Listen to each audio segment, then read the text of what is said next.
Hi und herzlich willkommen in diesem Video. Ich zeige dir heute die Soundcore Liberty 2 Pro.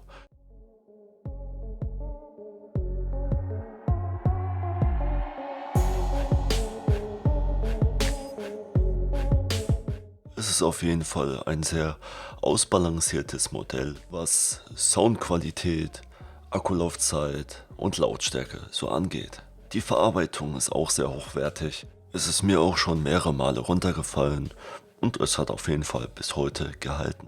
Das Innenleben hat einmal zwei Kontaktpunkte, einmal für den linken und einmal für den rechten Kopfhörer.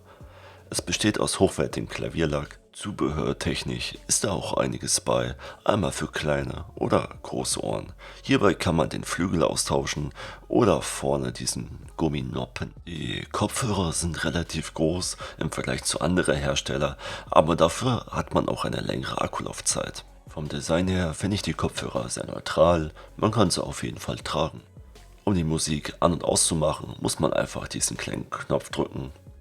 Hinten am Case ist ein Knopf, wenn man diesen drückt, werden dann 3 Punkte angezeigt, ein für niedrigen Stand und 3 für vollen Akkustand.